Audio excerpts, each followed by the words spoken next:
उषा के 2 बेटे थे, ऋषभ और सुनील। ऋषभ उसका सौतेला बेटा था। उषा हमेशा ही अपने सगे बेटे सुनील को ज्यादा प्यार करती थी। सुनील की शादी हो चुकी थी और ऋषभ की शादी भी निशा नाम की लड़की से हो जाती है। उषा सुनील की पत्नी कीर्ति को ज्यादा प्यार करती थी। एक दिन वो अपनी बहू कीर्ति के लिए साड़ी ले आती है।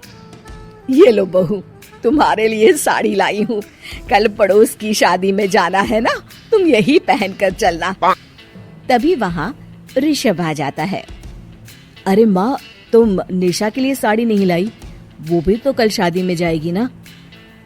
हाँ हाँ, वो भी जाएगी, पर उसके पास तो काफी साड़ी होंगी ना। अभी अभी तो शादी हुई है तुम दोनों की, तो उसी में से कोई पहन लेगी वो। ऋषभ ये सुनकर उदास हो जाता है। तब निशा कहती है, आप उदास क्यों होते हो जी? सही तो कह रही हैं मम्मी जी।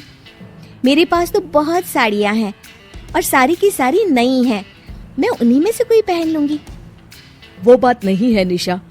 माँ मेरे साथ तो सौतेला व्यवहार करती ही थी, पर मुझे लगता था कि मेरी पत्नी के साथ वो ऐसा कभी नहीं करेंगी, पर आज उन्होंने तुम्हारे साथ भी वैसा ही व्यवहार किया। ऋषभ उदास होकर अपने कमरे में चला जाता है। ऋषभ को उदास देखकर निशा को अपनी सास पर बहुत गुस्सा आता है। एक दिन उषा सुनील को कुछ पैसे दे रही होती है। ले बेटा सुनील, ये कुछ पैसे रख ले और बहू को कहीं घुमा लिया। जी मम्मी जी। सुनील वहाँ से चला जाता है। मम्मी जी, आपने इन्हें तो कभी पैसे नहीं दिए। ऐसा सौतेला व्यवहार आप क्यों करती हैं? बहू, ये किस तरह से बात कर रही हो तुम अपनी सास से? कोई ऐसे सवाल करता है क्या अपनी सासू से? सास, अरे जिस दिन से मैं इस घर में आई हूँ ना, आपने तो मुझे अपनी बहू माना ही नहीं। हमेशा कीर्ति भाभी के लिए ही सब कुछ लाती हैं। मुझे तो आज तक आपने कुछ दिया ही नहीं। क्या मैं जानती नहीं कि आप ऐसा क्यों करती हैं? देख निशा, तू अपना काम कर, समझी? मेरे से बहस करने की कोई जरूरत नहीं है। तभी वहाँ ऋषभ आ जाता है। निशा, माँ से ऐसे बात नहीं करते। तुम जाओ अपने कमरे में। हाँ हाँ, जा रही हूँ। मुझे भी इनसे बात करने का कोई शौक नहीं है। निशा अपने कमरे में चली जाती है और ऋषभ भी वहाँ आ जाता है। निशा, तुमने माँ से क्यों झगड़ा किया? क्योंकि आप तो कुछ कहते ही नहीं, बस चुपचाप सहते रहते हैं। किसी को तो आवाज उठानी होगी ना। कोई बात नहीं निशा, तुम गुस्सा मत करो, शांत हो जाओ। निशा रसोई में खाना बना रही होती है।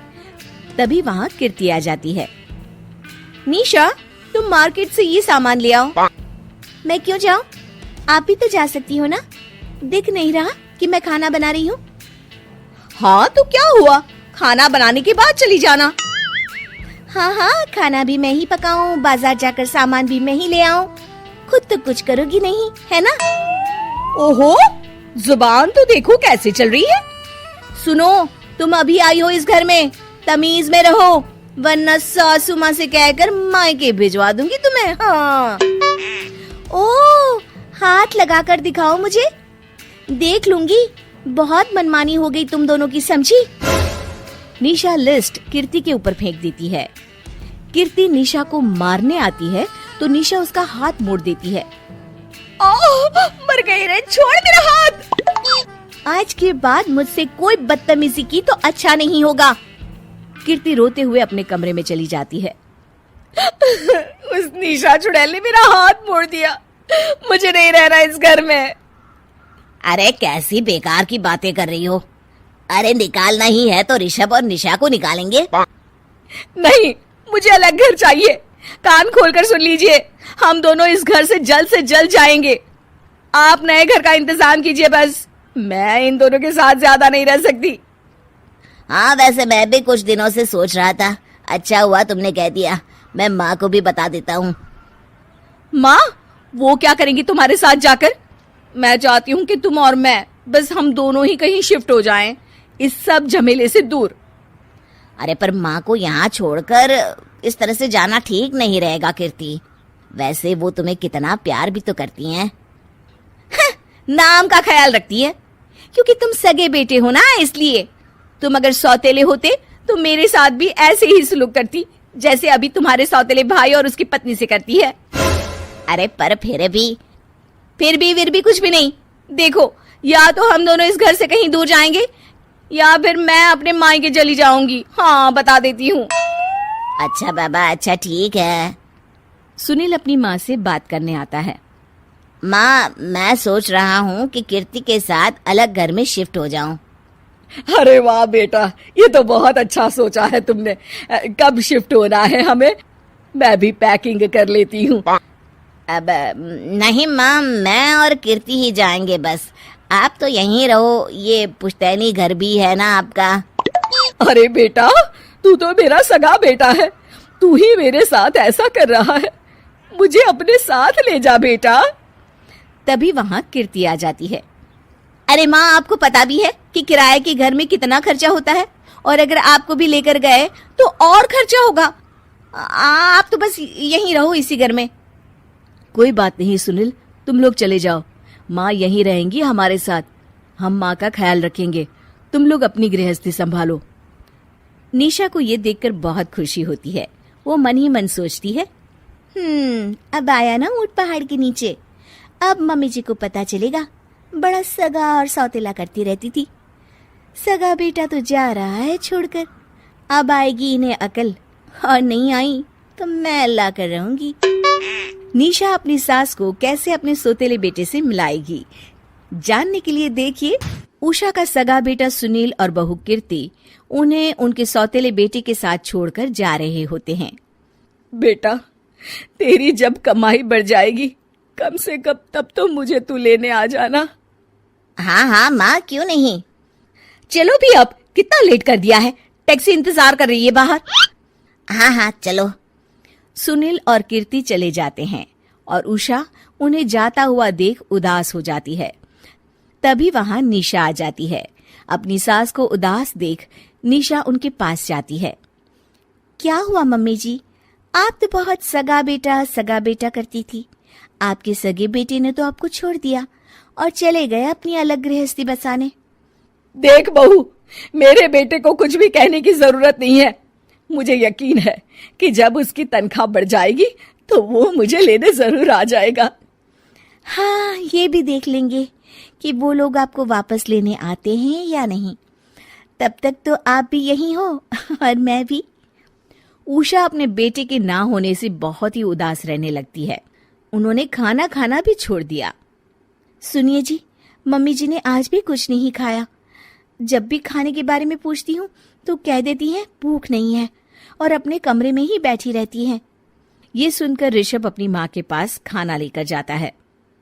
माँ, सुनील बेटा आ गया तू? ओह, तू है। माँ, मैं खाना लाया हूँ, खा लीजिए प्लीज। आप ऐसे भूखी रहेंगी तो बीमार पड़ जाएंगी। मुझे भूख नहीं है, ले जा तू खाना। ठीक है, फिर जब तक आप नहीं खाएंगी मैं भी नहीं जाने वाला यहाँ से। अरे तू क्यों जिद करता है? कहा ना मुझे भूख नहीं है। अरे मम्मी जी, आप खा भी लीजिए ना, ये कितने प्यार से आपको खिला रहे हैं, उसकी तो कदर कर लीजिए कम से कम। अरे तू क्यों बीच में हमेशा अपनी टांग अड़ाती है? ठीक है, लाओ दे दो। कम से कम खाने के बाद तुम दोनों तो इस कमरे से जाओगे। उषा खाना खा लेती है और ऋषभ और निशा ये देखकर खुश हो जाते हैं। चलो, कम से कम माँ ने खाना तो खा लिया। उषा एक दिन सुनील को फोन मिलाती है। हेलो बेटा सुनील, तू घर मिलने आ जाना बहू को लेकर। कितने दिन हो गए, बहुत मन कर रहा है मेरा। हाँ हाँ ठीक है माँ, ऑफिस में बहुत काम है, टाइम मिला तो आ जाऊंगा। सुनील फोन काट देता है। हेलो सुनील बेटा। सुनील की बात सुनकर उषा उदास हो जाती है। तभी वहां ऋषभ आ जाता है। माँ, ये देखो, मैं जलेबी लाया हूं तुम्हारे लिए, तुम्हें बहुत पसंद है ना? उषा जलेबी देखकर बहुत खुश हो जाती है। अरे वाह, जलेबी लाला दे। उषा जलेबियां खा रही होती है और ऋषभ अपने कमरे में चला जाता है। देखा मम्मी जी, आपका ये कितना ख्याल रखते हैं, और प्यार सगे और सौतेले से नहीं आका जा सकता। आपको उदास देखकर ये आपके लिए तुरंत जलेबी ले आए, यही तो प्यार होता है। ये कहकर निशा वहां से चली जाती है और उषा सोचने लगती है, शायद तू ठीक कह रही है बहू। उषा देखती है कि ऋषभ उसका बहुत ख्याल रखता है और उसे उसकी गलती का एहसास होने लगता है। एक दिन सुनील और कीर्ति घर पर आते हैं। उषा उन्हें देखकर खुश हो जाती है। और माँ कैसी हो? अरे बहुत अच्छी हूँ। ऋषभ और बहू मेरा बहुत ख्याल रखते हैं। वैसे मुझे नहीं लगा था कि तू आएगा बहू के साथ। क्यों, ऐसा क्यों लगा आपको माँ? बेटा, फोन पर तूने कहा था कि तुझे बहुत काम है। हाँ माँ, पर मुझे ये भी तो पता था ना कि मेरी माँ इंतजार कर रही होगी मेरा। ना बेटा ना, मैं तो इंतजार नहीं कर रही थी। मैंने तो उम्मीद ही छोड़ दी थी। सुनील को ये देखकर अजीब लग रहा होता है कि उसकी माँ ऋषभ से अब बहुत अच्छे से बात कर रही होती है और उसके आने की उनको कोई खास खुशी भी नहीं होती है। अपनी माँ का ध्यान न पाकर उसे थोड़ी सी जलन महसूस होती है। माँ ये देखो मैं क्या लाया हूँ, साड़ी तुम्हारे लिए। हाँ बेटा, अच्छी है साड़ी तो। अच्छी है तो फिर आप आज इसे पहनो और फिर कहीं घूमने चले जाते हैं। बेटा, ऋषभ ने भी मुझे साड़ी दी थी। आज तो मैं वही पहनूंगी। तेरी दी हुई साड़ी फिर कभी पहन लूंगी। सुनील को अब बहुत ही ज्यादा जलन हो रही होती है। उसे समझ नहीं आता कि अपनी माँ का ध्यान फिर से कैसे वो अपनी तरफ खींचे। रात हो जाती है और उनके जाने का वक्त आ जाता है। माँ चलो अपना सामान बांधो और हमारे साथ चलो। कीर्ति ये सुनकर चौंक जाती है। ये क्या कह रहे हैं आप? हम सासू माँ को लेने थोड़ी ना आए थे। अरे तुम चुप हो जाओ। माँ चलो जाओ, अपना सामान बांध लो। आप मेरे साथ आ रही हो, मैंने कह दिया तो कह दिया। अरे पर बेटा, तेरी तो तनख्वाह कम है। मैं तुझ पर बोझ नहीं बनना चाहती। अरे मुझ पर बोझ नहीं हो माँ, बस आप चलो ना, मैं लेकर ही जाऊंगा आपको। नहीं बेटा, अब मैं नहीं आना चाहती। मैं तो अब ऋषभ और बहू के साथ ही रहूंगी। ये सुनकर ऋषभ चौंक जाता है। ये क्या कह रही हो माँ? हाँ बेटा, मैं कहीं नहीं जाने वाली अब। माँ, अब सच में नहीं जा रही? नहीं बेटा, मैं तो तेरे पास ही रहूंगी अब। और जो प्यार मैं तुझे नहीं दे पाई वो सब दूंगी बेटा। ऋषभ और उसकी माँ गले मिलते हैं और निशा खुश हो जाती है।